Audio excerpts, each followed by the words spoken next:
Hello मेरे प्यारे भाइयों और बहनों। तो आज हम एनसीईआरटी घंटा प्रकाश के वर्कबुक में चैप्टर 1 जो हमारा अर्थमेटिक एक्सप्रेशन था, इसका पार्ट 2 सॉल्व करेंगे।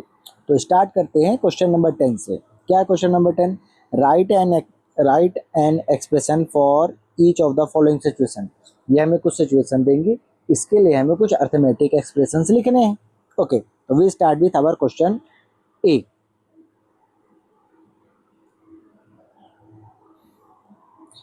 A company charges 500 per day and 10 rupees per kilometer. Write an expression for 1 day rental with 100 kilometre. Suppose करिए आप कोई कैब बुक कर रहे हो, तो आपको कैब बुक करने के लिए केवल उनको 500 रुपीज़ पर डे देना पड़ेगा। यदि आपने एक दिन के लिए बुक किया है तो आपको कितना पे करना पड़ेगा? ₹500। सिमिलरली आपने 2 डेज के लिए बुक किया है तो इसके लिए आपको कितना पे करना पड़ेगा? 2 × 500 मीन्स ₹1000। सिमिलरली यदि आपने 3 डेज के लिए केवल ओनली कैब बस बुक किया है तो आपको 3 × 500 मीन्स ₹1500 पे करना पड़ेगा। ओके, पर उन्होंने बोला है कि एक दिन के लिए इसे रेंटल पर ले रहे हैं, तो हमारे लिए ये किसी काम के लिए इसको हटा देते हैं। ओके, चलो भाई तुम साइड चलो, ये यहाँ पहुँचो। ओके, आगे।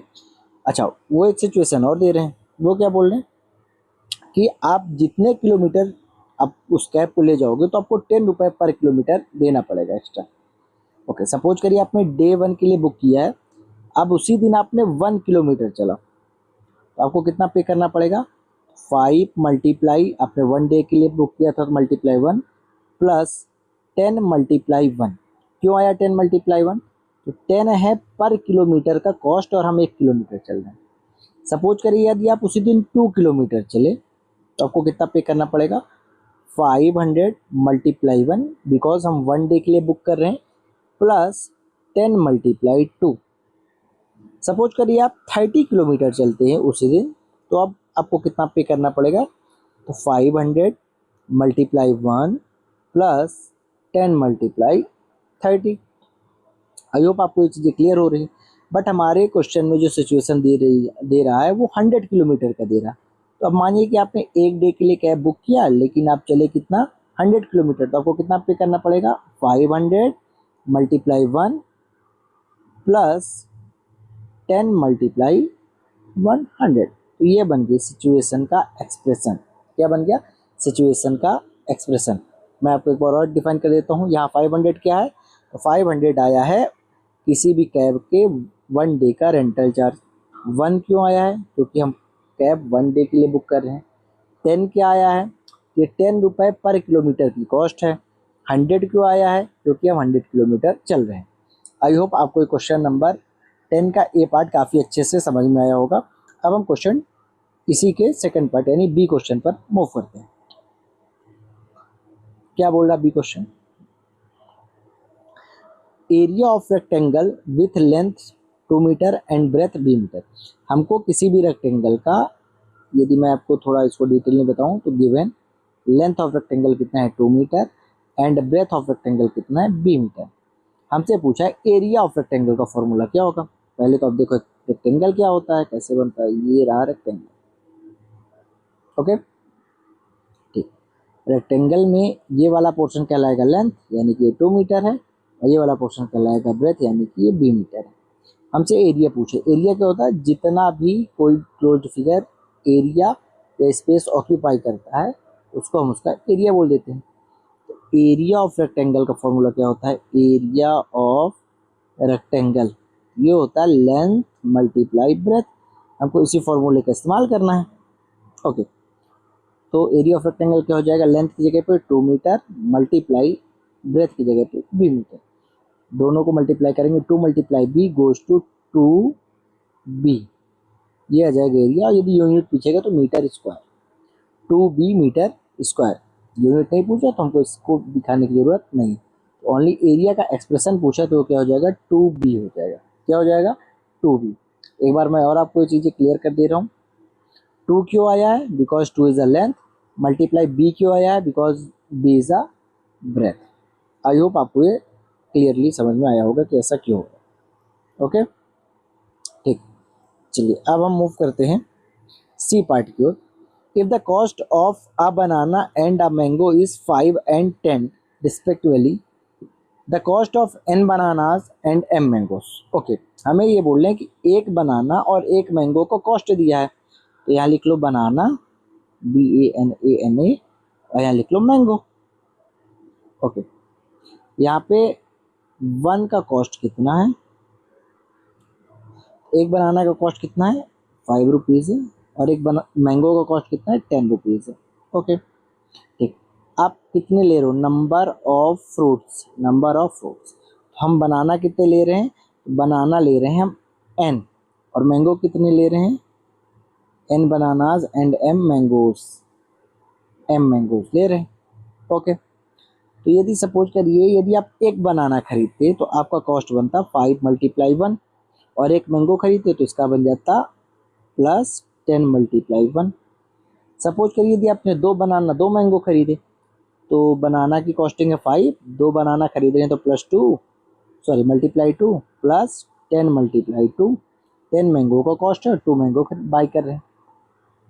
If we buy 3 mangoes and 3 banana, then cost of 1 banana is 5, number of banana is 3, so 5 × 3 plus 10 × 3, because cost of mango is 10 and number of mango is 3. Similarly, हम जो बोल रहे हैं कि हम बनाना बाई करेंगे कितने, n, कितने बनाना बाई करेंगे n, प्लस मैंगो कितने बाई करेंगे m, 5 × n 5n plus 10 × m 10m, that is our expression. अच्छा, इसमें क्या कुछ कॉमन लिया जा सकता है, बिल्कुल लिया जा सकता है। क्या कॉमन है, इस टर्म में और इस टर्म में क्या कॉमन है, 5 कॉमन है। 5 कॉमन लेंगे तो यहाँ n बचेगा, प्लस यहाँ बचेगा 2m। तो या तो हमारा आंसर ये होगा, या तो हम ये भी आंसर बोल सकते हैं। आई होप आपको ये थर्ड क्वेश्चन भी, सी पार्ट भी अच्छे से समझ में आया। ठीक है, ओके। नेक्स्ट क्या बोल रहा, रोहित हैज़ 2100 रुपीज़, कि रोहित के पास कितना अमाउंट है, रोहित के पास है 2100 rupees. Okay, if he buys X pencil at 5 rupees each, कि वो कुछ पेंसिल्स खरीदते हैं, क्या खरीदते हैं, कुछ पेंसिल्स खरीदते हैं। कितने पेंसिल्स खरीद रहे हैं, एक्स पेंसिल खरीद रहे हैं। कॉस्ट ऑफ वन पेंसिल कितना है, कॉस्ट ऑफ वन पेंसिल है 5 रुपीज़, कितना है 5 रुपीज़। टोटल पेंसिल का कॉस्ट क्या हो जाएगा, टोटल कॉस्ट क्या हो जाएगा, टोटल कॉस्ट हो जाएगा नंबर ऑफ पेंसिल यानी कि x multiply cost of one pencil 5, कितना हो जाएगा 5x हो जाएगा। ओके, सपोज करिए आपके पास 100 रुपये हैं, जिसमें आप 70 रुपीज़ के कुछ पेंसिल्स खरीद लेते हैं, तो अब आपके पास रिमेनिंग कितना बचेगा। तो आप बोलो भैया हमारे पास 100 रुपीज़ हैं, हमने 70 रुपये का कुछ बॉक्स ले लिया, पेंसिल ले लिया, तो हमारे पास बाकी जो लेफ्ट अमाउंट बचा वो 30 रुपीज़ बचा। कैसे आया, तो हमारे पास जो टोटल अमाउंट था उसमें हमने जितने का परचेज किया उसको सब्सट्रैक्ट कर देंगे, तो हमारे पास लेफ्ट अमाउंट आ जाएगा। सिमिलरली इसी तरह हमें ये क्वेश्चन भी सॉल्व करना है। तो रोहित के पास कितना अमाउंट था, तो रोहित के पास था 2100 रुपीज़। ओके, इसमें क्या सब्सट्रैक्ट करेंगे, उन्होंने कितने का खरीदा, कितने का खरीदा, 5x खरीदा, 2100 माइनस 5x, ये इसके लिए एक्सप्रेशन बन जाएगा। क्या भैया हम इसमें कुछ कॉमन नहीं ले सकते हैं, बिल्कुल ले सकते हैं, 5 कॉमन ले लीजिए। 5 कॉमन लेंगे तो ये बचेगा 5 4 जा 20, 5 2 जा 10 एंड 0, ठीक, माइनस x, ये भी आपका आंसर हो सकता है। आई होप आपको क्वेश्चन नंबर 10 काफ़ी अच्छे से क्लियर हो गया होगा। अब हम नेक्स्ट पेज में क्वेश्चन नंबर 11 सॉल्व करेंगे। तो क्वेश्चन नंबर 11 क्या है, हमें मैच द फॉलोइंग करना है, और बोल रहा है यदि कहीं पे ए आ रहा तो ए की वैल्यू हमको 1 एंड -1 के अलावा लेना है। 1 और -1 के अलावा कुछ भी ले सकते हैं ए की वैल्यू, बाकी वैसे में करना है। इसमें क्या है, तो मैच द फॉलोइंग करना है। ओके, चलिए, तो हम हर एक क्वेश्चन के सॉल्यूशन को समझने की कोशिश करेंगे। पहली सिचुएशन क्या है, ए नंबर में 5 ब्रैकेट x प्लस 2। अच्छा, ये कैसे सॉल्व होगा, तो पहले 5 का इस x में मल्टीप्लाई होगा, देन उसके बाद जो साइन आ गया ये प्लस है तो प्लस मल्टीप्लाई प्लस, फिर 5 × 2 करेंगे। चलिए करके देखते हैं, 5 × x, ये plus plus multiply plus plus 5 × 2, okay, 5 multiply X goes to 5x plus 5 multi to goes to 10. Our answer is 5x plus 10. Done. Next B क्या है इसका, 6 माइनस टू, तो ये पॉजिटिव का 6 है, ये नेगेटिव का 2 है, प्लस माइनस माइनस, तो 6 minus 2 goes to positive 4. Okay, ठीक. C X plus X. आप सपोज करिए आपके पास एक्स में चॉकलेट है, 1 चॉकलेट, 2 चॉकलेट, 3 चॉकलेट. कितनी चॉकलेट हुई आपके पास, तो आपका दोगे भैया 3 चॉकलेट हुई, 3x हो जाएगा. अच्छा, एक बात ध्यान रखिएगा, यही मान लीजिए x मल्टीप्लाई x होता, तब हमारा आंसर 3x नहीं होता है, एक्स क्यूब होता. क्या होता, एक्स क्यूब होता. ये 3x है और ये एक्स क्यूब है, तो यहाँ पे आपको कंफ्यूजन नहीं होना है. ओके, आई होप आपको चीज़ें क्लियर हुई होंगी. डी पार्ट बोल रहा है coefficient of x in 9x. तो 9x एक टर्म दिया हुआ है, इसमें x का कोफिशिएंट क्या है, कोफिशिएंट निकालने के लिए मैंने आपको कल सिखाया है, जिसका कोफिशिएंट निकालना उसको छुपा लो.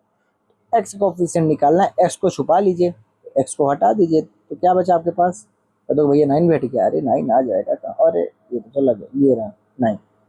9x था, x हमने छुपा लिया, तो क्या बचा, 9 बचा. ओके, तो कोफिशिएंट ऑफ x क्या हो जाएगा इस टर्म में, पॉजिटिव का 9. सपोज करिए यही लिखा होता -8x, तब x का कोफिशिएंट क्या हो जाता, तो हमें कोफिशिएंट को साइन के साथ लिखना पड़ता है, तो ये हो जाएगा -8. ठीक है, ओके. ई क्या है, तो यदि कहीं पे लिखा है नॉर्मल कोई एक नंबर लिखा है, तो इसको हम कांस्टेंट टर्म बोलते हैं. क्या बोलते हैं, कांस्टेंट. यदि किसी नंबर के साथ कोई भी alphabet A to Z plus में हो, माइनस में हो, मल्टीप्लाई में हो, डिवाइड में हो, तो उसको हम बोल देते हैं वेरिएबल्स या एल्जेब्रिक एक्सप्रेशन. वो हम आगे के चैप्टर में सीखेंगे. ठीक, चलते हैं नेक्स्ट क्वेश्चन की ओर. Question number 12.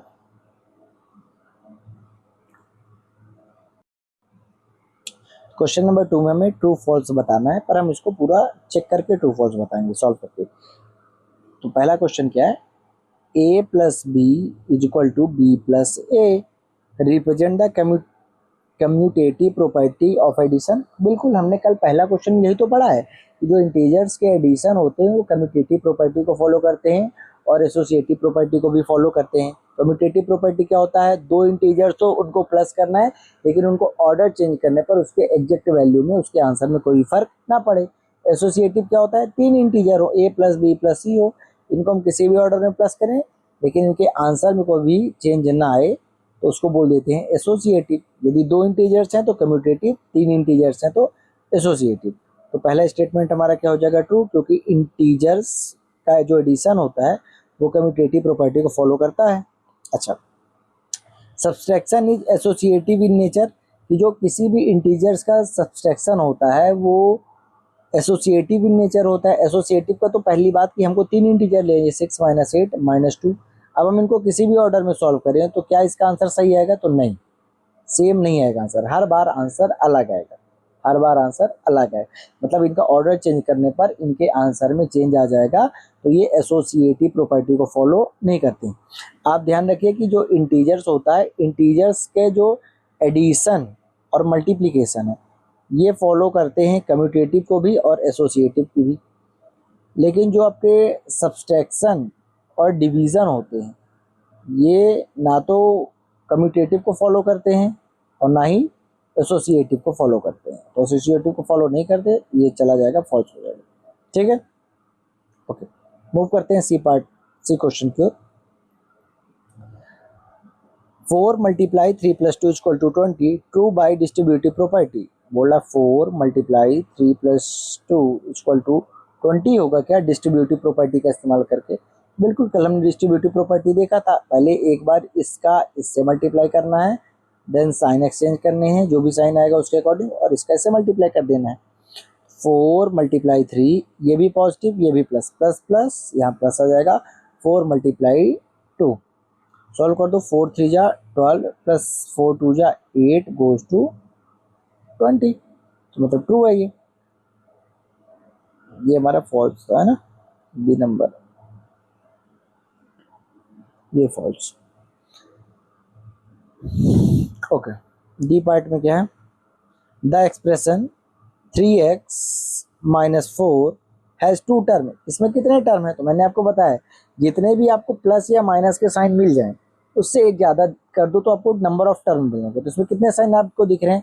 तो आप कहोगे भैया मुझको एक साइन दिख रहा है ये माइनस का। इसमें जो टर्म में आएंगे वो कितने टर्म होंगे? टू टर्म होंगे। कौन कौन से टर्म होंगे? तो पहला टर्म हो जाएगा 3x और दूसरा टर्म हो जाएगा -4। ओके, आई होप ये क्लियर होगा। चलते हैं इसके ई पार्ट पर। तो क्या इसमें टू टर्म है? हाँ भैया टू टर्म है, ये ट्रू हो जाएगा। 2 + 5 × 3 = 2 + 5 × 3।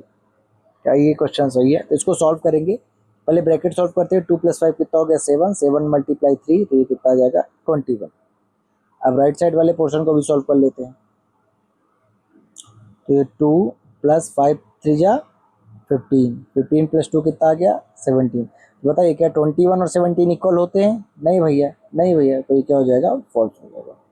आई होप आपको क्वेश्चन नंबर 2 काफ़ी अच्छे से समझ में आया होगा। अब हम मूव करते हैं क्वेश्चन नंबर 13 की ओर। तो क्वेश्चन नंबर 13 क्या बोल रहा है? Define the following. हमें कुछ ये टर्म्स दे रहा हूँ, टर्म्स को हमें डिफाइन करना है कि क्या होता है। जैसे टर्म क्या होता है, तो आप मान लीजिए आप कोई अर्थमेटिक एक्सप्रेशन लिख रहे हो या कोई एल्जेब्रिक एक्सप्रेशन लिख रहे हो, तो वो कितने प्लस या माइनस साइन द्वारा सेपरेट किया गया है उन्हीं को टर्म बोला जाता है। जैसे मान लीजिए 6 × 8 + 7 × 2 -3 × 4। तो अब आप ये मुझे बताइए कितने साइन आए हैं? तो एक पार्ट तो प्लस द्वारा ये सेपरेट किया गया है इसके लेफ्ट में और इसके राइट में, और एक माइनस द्वारा ये सेपरेट किया गया इसके लेफ्ट में इसके राइट में। तो टर्म क्या होता है? पार्ट ऑफ मैथमेटिक एक्सप्रेशन की, किसी भी मैथमेटिक एक्सप्रेशन का क्या एक पार्ट है जो कि सेपरेट किया जाता है। किसके द्वारा सेपरेट किया जाता है? या तो प्लस के साइन के द्वारा सेपरेट किया जाएगा या फिर माइनस के साइन के द्वारा सेपरेट किया जाएगा। यहाँ पे आप अच्छे से देख सकते हैं ये दोनों नंबर मल्टीप्लाई में, लेकिन ये अलग किसके द्वारा हो रहे हैं? यहाँ प्लस के थ्रू। ये दोनों नंबर मल्टीप्लाई में, ये भी किसके थ्रू अलग हो रहे हैं? तो ये माइनस के थ्रू डिफरेंट अलग हो रहे हैं, सेपरेट हो रहे हैं। हमें इसी चीज़ का ध्यान रखना है कि जब भी मैथमेटिक एक्सप्रेशन में या एल्जेब्रिक एक्सप्रेशन में कोई भी नंबर प्लस या माइनस के साइन के थ्रू अलग होते हैं, सेपरेट होते हैं, तो उन्हें टर्म बोला जाता है। अच्छा, एक छोटा सा सवाल यदि मैं आपसे और पूछूं कि इसमें कितने टर्म हैं, मैंने आपको बड़ी अच्छी चीज़ बताई है कि जितने भी इसमें प्लस या माइनस के साइन आए उनसे एक ज़्यादा। तो प्लस या माइनस साइन एक ही आया, एक ही आया। दो साइन आ गए तो दो साइन मतलब टर्म कितने आएंगे? तो दोगे भैया टर्म आ जाएगा 3। ओके, चलो नेक्स्ट क्वेश्चन क्या है? Coefficient the numerical quantity multiply with variable. Suppose करिए आपने कोई एल्जेब्रिक एक्सप्रेशन लिखा है। एल्जेब्रिक एक्सप्रेशन क्या होता है? जिसमें वेरिएबल प्लस कांस्टेंट, इनके साथ आप 4 फंडामेंटल ऑपरेशन करो, प्लस करो, माइनस करो, मल्टीप्लाई करो या डिवाइड करो। यदि आप ये 4 फंडामेंटल ऑपरेशन करते हो वेरिएबल और कांस्टेंट के साथ, तो ये दोनों मिला के कहलाते हैं एल्जेब्रिक एक्सप्रेशन। ओके, अब सपोज करिए लिखा है 5x, इसमें x का कोफिशिएंट क्या है? बस x को छुपा लो, आंसर आ जाएगा प्लस का 5। ठीक है, 3y² + 9z - 7x। अब इसमें आपसे x का कोफिशिएंट पूछेगा। पहले तो x वाला टर्म अलग करो, तो ये रहा x वाला टर्म क्या है? -7x है। अब x इससे छुपा लो तो क्या दिखा? -7। तो आंसर आ जाएगा क्या? -7। तो क्या बोला जा रहा है? कोफिशिएंट क्या होता है? एक न्यूमेरिकल क्वांटिटी होती है। कोफिशिएंट क्या होता है? एक न्यूमेरिकल क्वांटिटी होती है जो कि मल्टीप्लाई होती है किसी भी वेरिएबल के साथ, जो कि मल्टीप्लाई होती है किसी भी वेरिएबल के साथ। जैसे बोल रहे 5x में x वेरिएबल हो गया और 5 क्या हो गया? कांस्टेंट, या इसी को x का कोफिशिएंट भी बोल देते हैं। ओके, वेरिएबल क्या होता है? तो सिंबल होता है या लेटर होता है, like A, B, C dash dash dash XYZ, जिनकी जो वैल्यू होती है किसी भी अननोन नंबर को रिप्रेजेंट करते हैं। इसको रिप्रेजेंट करते हैं अननोन नंबर को, and whose value can change, और इनकी वैल्यू चेंज हो सकती है। कैसे चेंज हो सकती है? सपोज कि आपने एक सिचुएशन ली a + 2 = 6, a की वैल्यू निकालोगे तो प्लस का 2 उधर हो जाएगा तो माइनस का 2, तो a की वैल्यू कितनी आ गई? 4। अब आप ले लिए a + 2 = 9, तब a की वैल्यू क्या आ जाएगी? 7 आ जाएगी। तो वेरिएबल तो हमने एक ही लिया, ए यहाँ पे भी लिया, ए यहाँ पे भी लिया, लेकिन एक्चुअल में वैल्यू दोनों की अलग अलग आ रही है। एक्चुअल में वैल्यू दोनों की अलग, यहाँ 4 आ रही है, यहाँ 7 आ रही है। ठीक है, तो वेरिएबल क्या होता है? जिसकी वैल्यू वेरी करती है। इसको हम डिनोट किससे करते हैं? तो इसको हम इंग्लिश अल्फ़ाबेट से डिनोट करते हैं। ओके, कांस्टेंट क्या होता है? कांस्टेंट होता है फिक्स वैल्यू। कांस्टेंट क्या होता है? फिक्स। जैसे आप कोई भी नंबर देख लो 4, 6, 9, इसको हर कोई 4 पढ़ेगा, इसको हर कोई 6 पढ़ेगा, इसको हर कोई 9 पढ़ेगा। क्या भाई नेगेटिव नंबर कांस्टेंट नहीं होते? बिल्कुल होते हैं। -10, -50 and -1000, these are also ETC, these are also constant. Okay, आपको समझ में होगा। A number with a fix value, एक नंबर जिसकी वैल्यू फिक्स है और कभी वो चेंज नहीं हो सकती है। अ टर्म विदाउट वेरिएबल, एक ऐसा टर्म जिसमें वेरिएबल ना हो उसको कांस्टेंट टर्म बोला जाता है। अब अर्थमेटिक एक्सप्रेशन क्या होता है? तो combination of numbers, variables and mathematical operation. बिल्कुल एल्जेब्रिक एक्सप्रेशन की तरह ही अर्थमेटिक एक्सप्रेशन को भी बोल रहे हैं। अर्थमेटिक एक्सप्रेशन क्या होता है? Variable plus constant. वेरिएबल और कांस्टेंट का जो रिलेशन वो आप 4 साइन से डिफाइन करो, प्लस, माइनस, मल्टीप्लाई और डिवाइड, तो ये क्या कहला जाएंगे? अर्थमेटिक एक्सप्रेशन या अलजेब्रिक एक्सप्रेशन कहला जाएंगे। ओके, ठीक। इसमें इक्वल नहीं होना चाहिए, ध्यान रहे। जब हम अर्थमेटिक एक्सप्रेशन को बताएंगे क्या अर्थमेटिक एक्सप्रेशन है, तो वहां पे हम इक्वल, जब तक वो नहीं बोलेगा तो नहीं लगाना। क्वेश्चन नंबर 14 सॉल्व करते हैं। टिक द करेक्ट ऑप्शन है। Which of the following is the correct expression for 3 times a number -4? बोला आप कोई भी नंबर ले लो। तो जब ऐसी सिचुएशन ले तो हमें कोई भी नंबर वेरिएबल लेना है। सपोज करिए हमने एक नंबर ले लिया a, इसका 3 टाइम्स करना है, मल्टीप्लाई 3 टाइम्स करना है तो मल्टीप्लाई 3, और इसमें क्या करना है? -4 करना है, तो -4 कर दो। 3 मल्टीप्लाई a क्या होगा? 3a -4। उन्होंने x लेके किया है, उन्होंने कोई भी नंबर x माना है, हम कोई वेरिएबल नंबर मान सकते हैं। सपोज करिए आप x लेते हो तो x 3 टाइम करोगे मल्टीप्लाई 3, -4 करना है, तो 3x -4। आप कोई भी वेरिएबल लो, आंसर सेम आएगा, बस वो वेरिएबल अलग दिखेगा। बाकी जो उसके साथ न्यूमेरिक टर्म है वो आपको सेम देखने को मिलेंगे। आई होप तो आपको ये पूरा चैप्टर कम्प्लीटली अच्छे से समझ में आ गया होगा। यदि आपको कोई डाउट होता है तो आप बिल्कुल हमें कमेंट बॉक्स पर बताइए अपने doubt. Thank you, bye bye.